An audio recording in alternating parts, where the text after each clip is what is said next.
How much do you need to retire in Canada? There's a pretty popular method online called the income replacement method. Let me walk you through the calculation in 30 seconds. Let's say after you retire, your household expenses are $10,000 a month, which adds up to $120,000 a year. Now, let's assume your long-term investment return is about 5% and long-term inflation is 2%. So, after accounting for inflation, your net investment return is 3%. That means, without touching your principal, you'd need to divide $120,000 by 3%, which comes out to about 4 million Canadian dollars. That's why a lot of people say you need to prepare around 4 million to retire.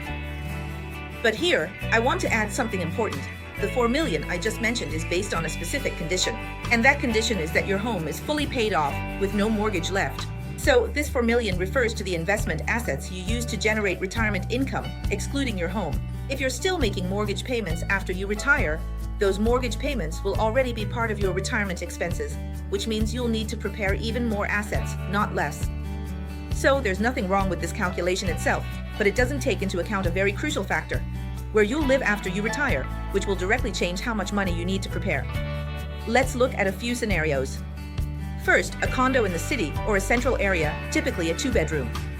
In a very common situation, the condo is valued at $700,000 to $800,000 Canadian dollars, with monthly expenses of $600 to $700 for maintenance fees and $200 to $300 for property tax. What about insurance and basic maintenance? That's about $100. So the total monthly cost of living comes to around $900 to $1,100 Canadian dollars.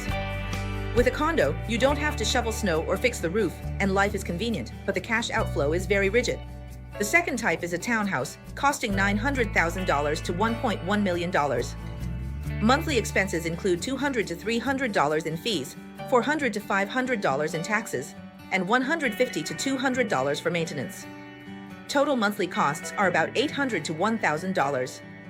Townhouses offer enough space and manageable costs with low maintenance pressure, making them popular for retirees. It's a compromise option that many people consider after retirement. The third type is to continue living in a large detached house, which is the one where people most easily underestimate the costs. The market value is between $1.4 and $1.8. The monthly property tax expense is $600 to $900. As for gardening, snow removal, and maintenance, you either do it yourself or hire someone, which is about $300 to $500 a month.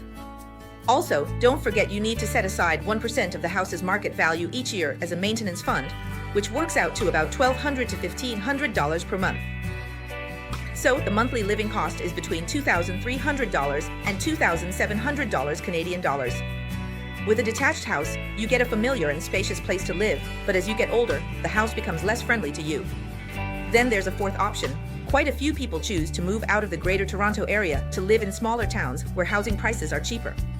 With this choice, both housing prices and living costs may go down. But the trade-off is that Chinese supermarkets, restaurants, other leisure facilities, and medical resources are noticeably reduced. Your social circle will also need to be rebuilt, and your lifestyle will need an overall adjustment. You have to consider whether you're willing to trade convenience for this. I'm Prihan, your trusted choice for first-time home buying and selling, and first-time upgrading in the Greater Toronto area. Let me know in the comments where you plan to retire. See you in the next video.